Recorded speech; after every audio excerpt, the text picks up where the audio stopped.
Senhor colocou a missão no meu coração, o encargo de estar liberando algumas coisas nessa manhã. E eu queria contar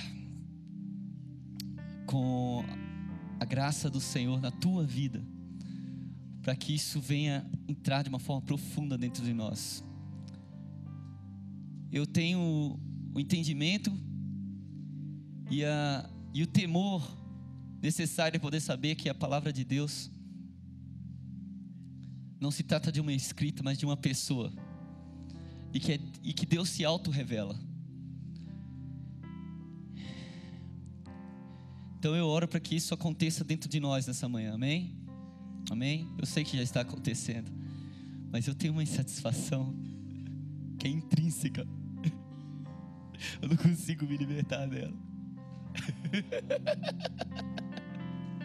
Eu sempre quero mais. Aleluia. Bom, deixa eu voltar, senão esse negócio não vai acabar bem. Vamos lá. Perdeu o rumo. Aleluia. Abra sua Bíblia no livro de 1 Crônicas. Primeiro eu queria proclamar alguns textos da palavra juntamente com os irmãos, para que a gente possa entrar na experiência do que Deus quer nos ministrar. O primeiro livro de Crônicas,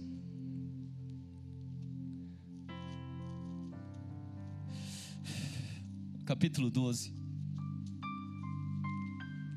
Tem uma palavra que o Senhor ecoou nos nossos ouvidos nesses últimos anos, e que Ele nos trouxe um encargo nessa nação de liberar essa palavra. Então eu não tenho medo de liberar essa palavra, porque eu sei que se o Senhor Ele acende uma candeia, Ele não faz para que ela fique escondida, mas Ele coloca ela num lugar alto para que ela seja liberada. E eu sei que essa palavra ela não é para mim, ela é para nós, ela é para a igreja do Senhor nessa nação. E eu não poderia perder a oportunidade de estar falando com príncipes, com chefes das tribos dessa nação, e não impartir algo que Deus tem queimado tanto no meu espírito a respeito da igreja, e especialmente da parte que me cabe, da juventude. Como o pastor Juscelio estava falando, nós estamos em tempos de mudança, né? E nós precisamos compreender certas concepções, e nós vamos precisar trocar algumas estruturas. Porque por muito tempo a gente entendeu que o vinho novo vem do céu, mas a gente supôs que a estrutura era provida por nós. E é errado. Porque o vinho celestial, ele só pode ser suportado por uma estrutura que vem de lá. O modelo vem do céu, sempre veio do céu. E nessa nossa de querer dar um jeitinho, dar uma ajudinha em Deus, nós providenciamos muitas vezes estruturas que não foram capazes de suportar o vinho novo. Eu creio que esse é o quadro da nossa nação brasileira. O que o pastor Gustavo Lara estava falando ontem a respeito da nação da Argentina não é diferente no Brasil, pelo contrário, eu considero bem pior no Brasil. Nós ainda não tivemos o privilégio de experimentar um grande derramamento do Espírito, um avivamento na nossa nação. E eu estou rodeado, não aqui, né, pela internet afora, de amigos teólogos que querem me desanimar a todo tempo da fé de que Deus pode fazer um avivamento na nossa nação, falando que o tempo dos avivamentos já passou. Eu creio no avivamento. Eu creio que antes do juízo vem a ceifa. Eu creio que Deus vai levantar algo na nossa nação nos tempos do fim. Ainda que os tempos sejam de apostasia, Deus levanta os seus reis que têm outro espírito. Deus tem me inspirado muito com a vida de Josias, porque quando Josias assumiu o trono, a palavra de Deus já tinha sido liberada, que Deus ia levar a nação de Judá cativa para a Babilônia. Mas Josias foi lá no computador de Deus e apertou a tecla pause. Espera eu passar. Ele falou: enquanto eu estiver aqui, não. Josias foi o rei, na minha opinião, foi o cara. Ele foi o cara. Ele foi o único que removeu todos os altares da nação de Israel, que tinham sido colocados desde os tempos antigos. Desde Salomão e Jeroboão e Roboão, Josias acabou com todos os altares. E lembra que nesse tempo a nação de Israel já tinha passado por pelo menos 2 avivamentos nos tempos do rei Asa e no tempo do rei Ezequias. Mas os altos não foram removidos. Vira para o irmão que está do seu lado e fala assim: o melhor vem no final.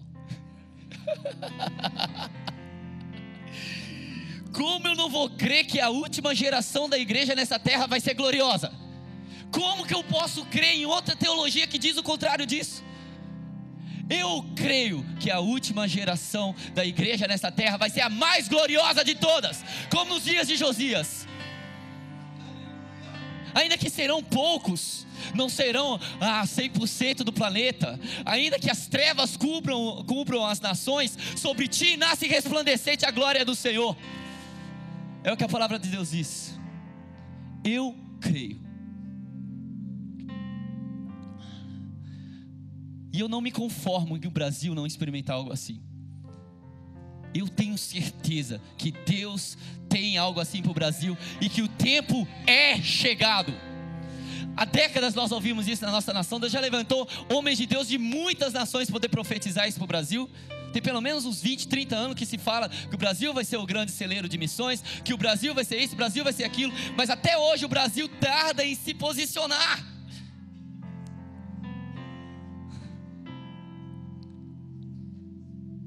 Ouça o que eu vou te dizer. Nós estamos em tempo que os céus estão se movimentando para poder liberar uma hora, um tempo crítico na nação brasileira, um tempo decisivo na nação brasileira. Nós estamos às portas de grandes competições mundiais da nossa nação. 2013, 2014, 2016. E o Senhor ele falou claramente no meu espírito que esse é o momento da decisão para o Brasil.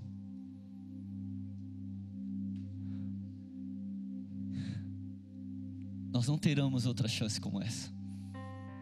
Esse é o momento de manifestarmos o reino de Deus na nossa nação. Já que nós não fomos para as nações, Deus está trazendo as nações para o Brasil. Sente a responsa, meu irmão. Tem gente já preparando seu pacotezinho para poder ver a seleção brasileira jogar. Mas se eu fosse você, eu preparava um outro pacote. Um pacote de missionários na tua localidade, para poder arrasar com essa nação, levando o evangelho a toda criatura, sem precisar sair do Brasil. Eles vão ter que nos engolir. Olha que lindo.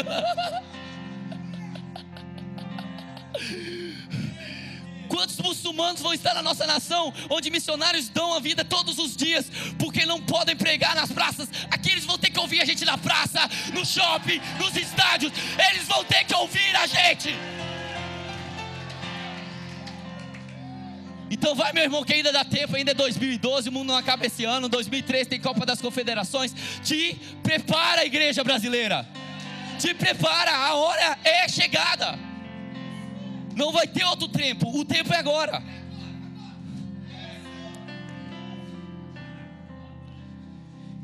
E Deus, Ele fez uma bagunça santa no meu espírito a respeito disso. Ele falou assim: está na hora de levantar uma geração de novos recrutas.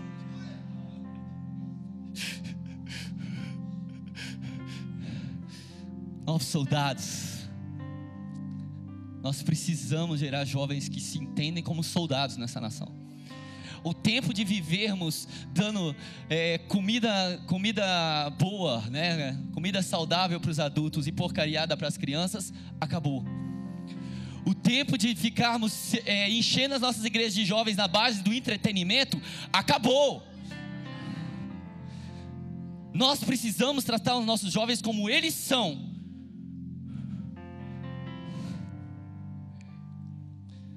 Os soldados que Deus colocou nessa nação, aqueles que vão à frente de batalha e que vão lutar as batalhas do Senhor nessa nação. Jovens, adolescentes e crianças, não menospreze. O que Deus está para fazer é grande demais, e Ele tem liberado isso na nossa nação há décadas. Por isso que eu entendo que nós precisamos averiguar a estrutura que nós estamos usando, porque o vinho está escorrendo, mas não está ficando. O que está acontecendo? É a estrutura velha. Há décadas Deus está liberando um vinho novo nessa nação.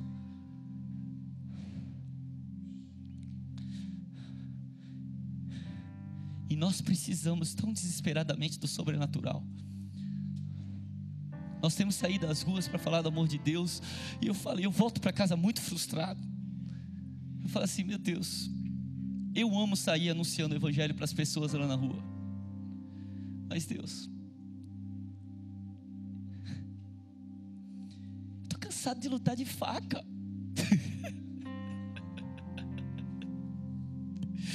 Eu preciso do armamento pesado.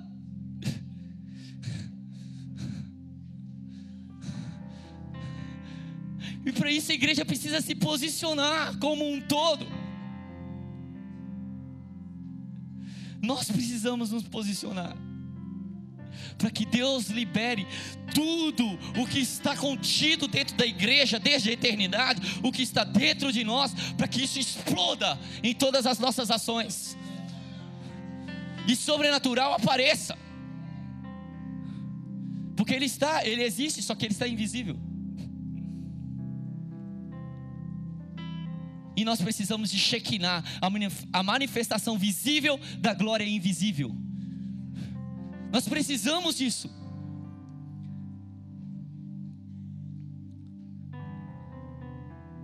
O diabo fez o dever de casa dele. Ele preparou todo por séculos. Ele preparou um monte de mentalidade, um monte de coisa para poder desviar completamente a atenção das pessoas e tirar a possibilidade de que eles sequer entendam.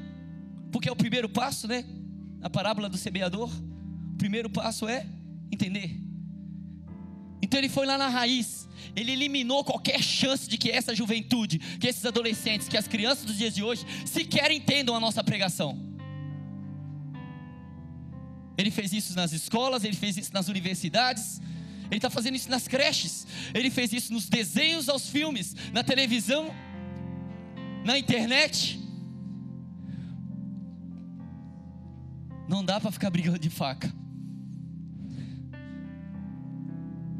Precisamos de uma manifestação da glória dos filhos de Deus. Algo que seja completamente convincente, que desbarate o exército inimigo, que deixe ele sem ação, que deixe sem argumento.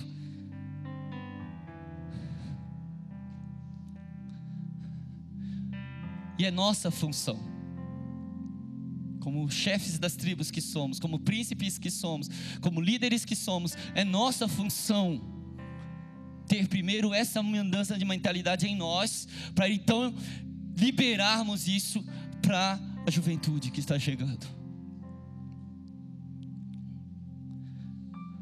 Meu Deus, vamos lá. 1 Crônicas 12.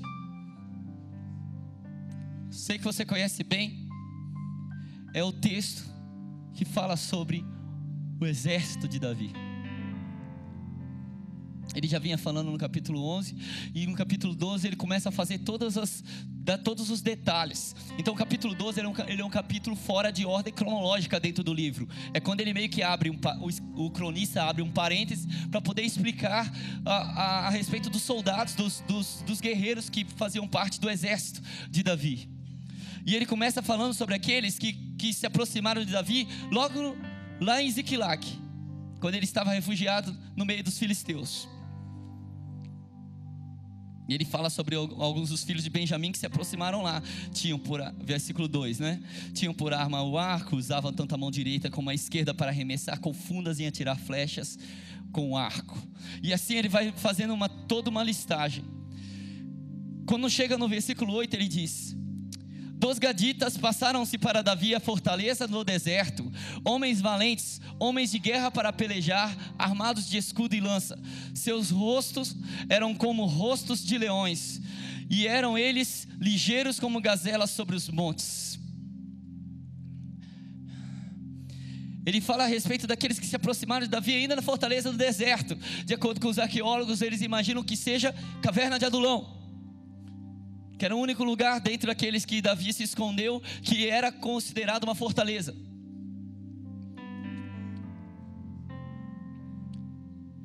E esses gaditas, eles atravessaram o Jordão num tempo de enchente, fizeram uma coisa de doido lá.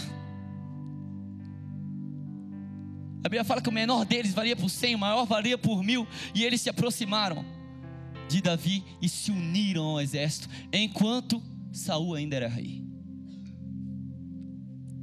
Deus tem me falado dessa geração que deserta do exército de Saul, que deserta de um sistema humano e mundano para unir-se, aliar-se, tomar partido do exército de Deus.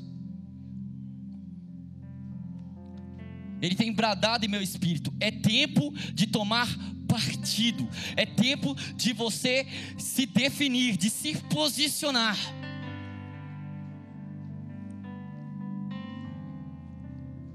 Precisamos de uma geração posicionada,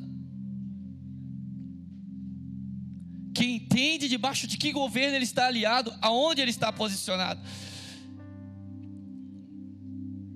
E o que nós vemos são muitas pessoas vivendo ainda debaixo de um governo mundano, debaixo de um sistema humano, levando as suas vidas dessa maneira.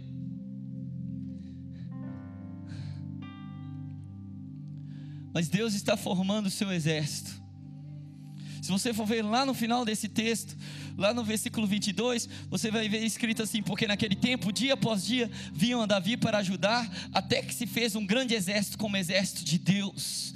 Que está falando como o exército de Deus, uma figura do exército do próprio Deus. Como que Deus foi arregimentando capitães para esse exército, líderes, guerreiros, soldados para esse exército. Pessoas que num tempo em que eles ainda estavam, Israel, o rei de Israel era Saul, rei ungido pelo profeta Samuel, delegado por Deus,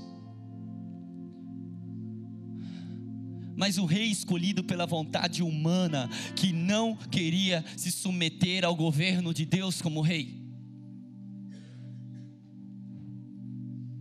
Israel já tinha um rei, mas ele queria ser como todas as outras nações.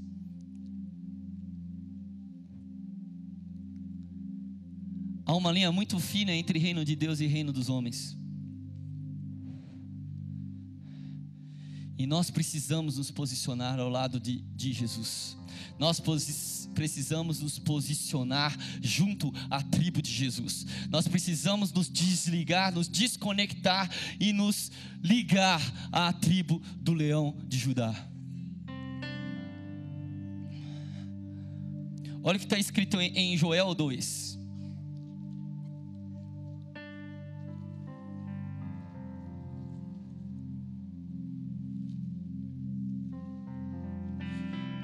Joel é um livro profético interessante, porque ele é o único que tem 3 possíveis datas de sua autoria.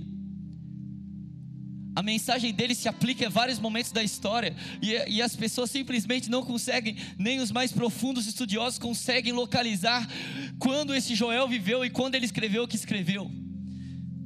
Isso fala muito comigo. O livro de Joel é uma mensagem viva, que fala o tempo todo a todas as gerações, e se aplica perfeitamente, cai como uma luva no momento em que nós estamos vivendo. O capítulo 2 de Joel fala a respeito de um exército, do exército de Deus.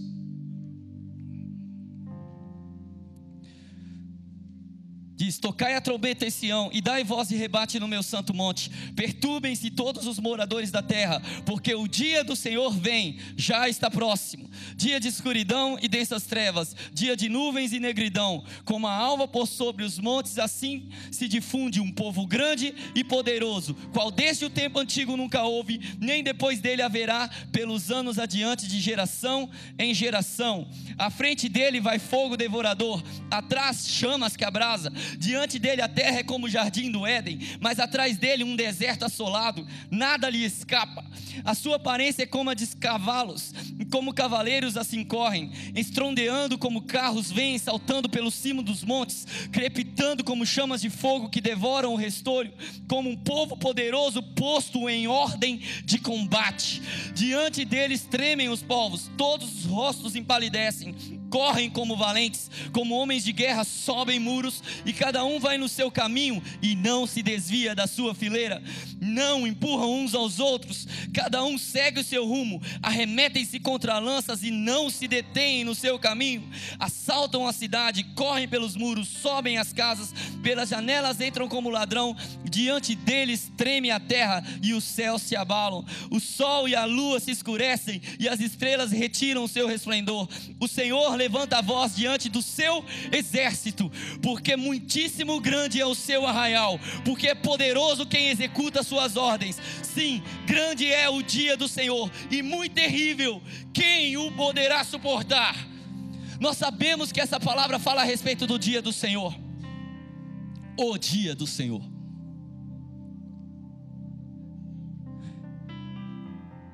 E a palavra deixa claro que um exército como nenhum outro se prepara para se apresentar diante do Senhor nesse dia.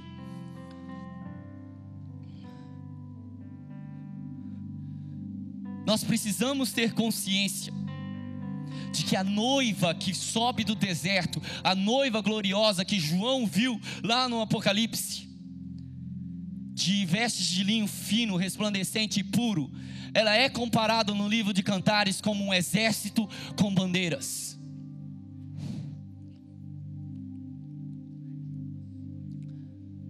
Que o Senhor nos convoca, Ele nos convocou para essa guerra, e é uma promessa do Senhor de que Ele arregimenta esse exército para os últimos dias.